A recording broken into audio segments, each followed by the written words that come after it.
জান্নাতে কারো প্রসাব পায়খানা হবে না। কি হবে না? আরো জোরে কর। প্রসাব পায়খানা না হলে মানুষ বাঁচবে। কি করছেন? ওই যে ছাগল নিয়ে আসে না ভাই, ছাগল নিয়ে আসার পরে যখন ছাগলের প্রসাব হয় না তখন আমরা কি করি? কোট বন্ধ হয়েছে নাকি এরকম এক শব্দ, কোট বন্ধ হয়ে গেছে, মানে প্রসাব আর হচ্ছে না। এখন ছাগলের ডাক্তারের কাছে নিয়ে যাচ্ছে নাকি বলে, ডাক্তারের কাছে নিয়ে যায়। প্রসাব যদি না করান তাহলে কিন্তু আর ছাগল বাঁচবে না। আল্লাহ রাব্বুল আলামিন বলেন, বান্দা এটা দুনিয়ার দৃষ্টান্ত, আর আমার জান্নাতের মধ্যে দৃষ্টান্ত হলো তোমার সেখানে প্রসাব পায়খানা হবে না। কারণ প্রসাব পায়খানার কারণে আল্লাহ রাব্বুল আলামিন বাবা আদম আর হাওয়াকে এই দুনিয়ার বুকে নামাই দিয়েছেন।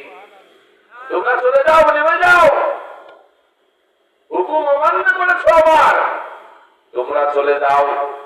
জান্নাত থেকে নামাই দিলেন দুনিয়াতে, আসার পরে কাঁদলেন আল্লাহর কাছে, রব্বানা যালামনা আনফুসানা ওয়া ইল্লাম তাগফির লানা ওয়া তারহামনা লানাকুনান্না মিনাল খাসিরিন। আল্লাহ দোয়া কবুল করলেন। তারপরে আল্লাহ রাব্বুল আলামিন সেই আদম আর হাওয়া থেকে এই পৃথিবীতে যত প্রাণী মানে মানুষ আদম জাতি এই দুনিয়ার বুকে বিস্তার করেছেন, কিন্তু আমরা একই বাবা আদম আর হাওয়া থেকে এই দুনিয়াতে এসেছি। কথা বলেন ঠিক কিনা? জান্নাতীদের যৌবন কোনদিন শেষ হবে না, জান্নাতীদের যৌবন শেষ হবে না। কোন বুড়া মানুষ জান্নাতে যাবে না, কোন বুড়া মানুষ। মনে করে যুবকেরা মনে করছে কাম হয়েছে আমাদের, নাকি বলেন বুড়ারা জান্নাতে যাবে না। ওই বুড়া মানুষ জান্নাতে যে কি করবে বাবা? দৌড়াইতে পারবে না, খাইতে পারবে না, নাকি বলেন? এই জন্য বুড়া মানুষ আল্লাহ পাকের জান্নাতে যাবে না। যারা জান্নাতে যাবে তারা যুবক অবস্থায় আল্লাহ পাকের জান্নাতে যাবে। যুবক হবে, যুবক 33 বছরের যুবক হবে তারা, 33 বছরের যুবক হবে তারা। আর আদম আলাইহিস সালামের দৈর্ঘ্য হলো 60 হাত। এই 60 হাত লম্বা হিসাবে আমার বান্দারা আল্লাহ পাকের জান্নাতে যাবে। তাদের সৌন্দর্য হবে ইউসুফ আলাইহিস সালামের মতন, কণ্ঠ হবে দাউদ আলাইহিস সালামের মতন। সুবহানাল্লাহ বলেন, আর জোরে জোরে বলেন সুবহানাল্লাহ।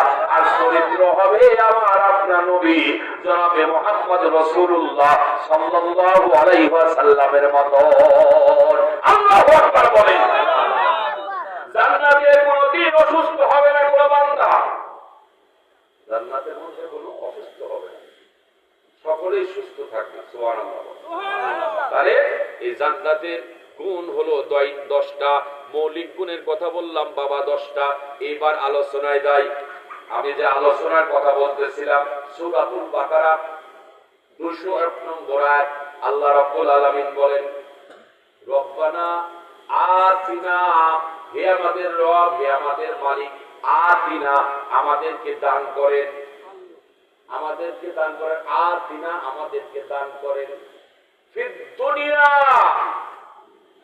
দুনিয়া, দুনিয়া, এই দুনিয়া জগৎ হলো মোট 5টা।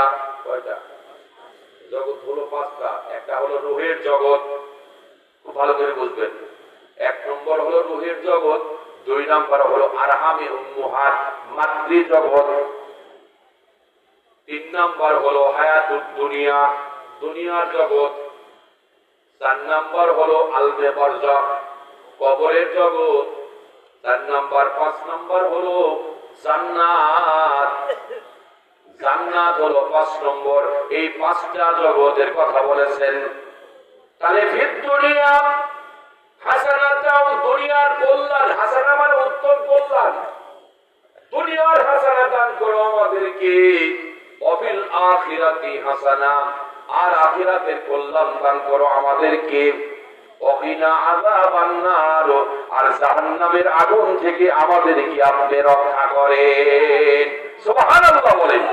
তাহলে 1 নম্বর হলো দুনিয়ার হাসানা, দুনিয়ার হাসানা বা কল্যাণ, দুনিয়ার হাসানা বা কল্যাণ বাদান 10টি। কয়টি বলেন? আর আখিরাতের কল্যাণ হলো 5টা। আর জাহান্নামের আযাব থেকে বাঁচার উপায় হলো একটা। মোট কয়টা হলো বলেন নাই আপনারা? তাহলে আইলাম আর গেলাম, দেখলাম, শুনলাম, খাইলাম, ভাবে কিছুই বুঝলাম না। এরা গান ছিল না আগে, এরকম যেন হয়। আমার পূর্বের বক্তা বলে গেছেন, খুব সুন্দর কথা বলেছেন, কিছু কিছু কথা আমি শুনেছি তার মুখ থেকে। এত বক্তা রাখা দরকার নাই আপনার, বক্তা রাখবেন মাত্র 2 জন। আর আপনাদের ইমাম সাহেব আছে, মাগরিব থেকে চালাবে ঈশার নামাজের পর একজন উঠবেন, প্রায় 10টার সময় একজন প্রধান বক্তা উঠাই দিবেন। উনি 12টা 12:30টার মধ্যে মাহফিল শেষ, আদায় করাই শেষ। বুঝতে পারছেন? এত রাত্রি ধরে জালসা করি, ফজরের নামাজ যদি কাজা হয়, গোটা জীবনের জালসা দিয়া এক ওয়াক্ত ফজরের নামাজের কাজ আদায় হবে? আদায় হবে না, আদায় হবে না। একজন বক্তা বলেছেন যে যারা জালসা করে তারা কনসার্ট করে। আমি ওটা নিয়ে নাই, কারণ এখানে কনসার্ট নেওয়ার লোক খুব কম। কথা বলেন ঠিক কিনা? এত রাত্রি ভরি বসে আছে তাকে সন্তুষ্ট করার জন্য। আরো জোরে বলেন কথা, আল্লাহকে সন্তুষ্ট করার জন্য বসে আছে। একজন মানুষ এত ঠান্ডার মধ্যে কেন বসে থাকবে? শুধু একমাত্র আল্লাহ রেজাবন্দি হাসিলের জন্য বসে থাকবে না? কি বলে? আমি দুনিয়ার হাসাটা বলবো না, আমি আখিরাতের হাসানা কি, আখিরাতের কল্যাণ, এই 5টি বলেই শেষ করে দেব।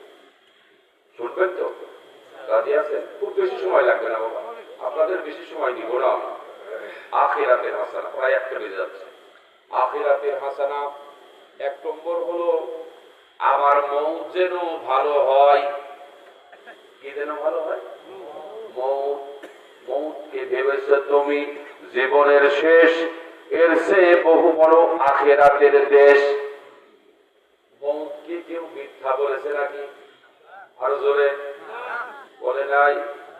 রঙিন এই পৃথিবী ছাড়িতে হইবে, সাদের এই দেহ মাটিতে খাইবে, শূন্য হবে জিন্দেগানি। কার লাগিয়া এত মায়া, এত চোখের পানি রে মন, কার লাগিয়া এত মায়া, এত চোখের পানি। সন্ধ্যা হলে ডুবিবে বেলা, শান্ত হবে ভোরেরই মেলা।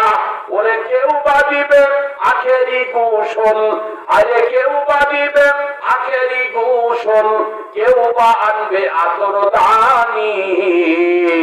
কার লাগিয়া এত মায়া, এত চোখের পানি রে মন, কার লাগিয়া এত মায়া, এত চোখের পানি।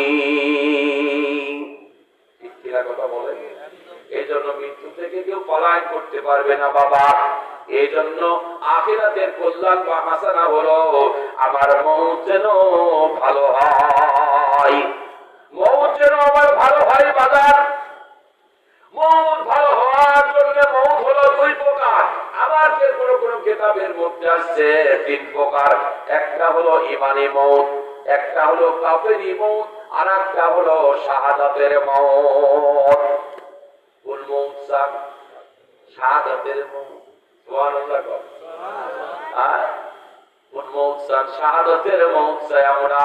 শাহাদাতের মৃত্যুটা হলো রক্ত মাটিতে পড়ার পূর্বে আল্লাহ রাব্বুল আলামিন বান্দার জন্য জান্নাতের ডেকোরেশনের ব্যবস্থা করে। তারা হলো শহীদ। আমাদের দেশে হিন্দু মারা গেলেও যার ঈমান নাই তার নামের আগে শহীদ লেখা হয়েছে। বুঝতে পেরেছেন? তাহলে ঈমানী মওত আর শাহাদাতের মওত আল্লাহ রাব্বুল আলামিন কোরআনুল কারীমের মধ্যে ঘোষণা করেছেন, আল্লাযীনা তাতাওয়াফাহুমুল মালাইকাতু তাইয়্যিবিনা ইয়াকুলুনা সালামুন আলাইকুম উদখুলুল জান্নাতা বিমা কুনতুম তা'মালুন। সালাম জানাবে আর আগেই বলেছিলাম আল্লাহ রাব্বুল আলামিনের পক্ষ থেকে বান্দা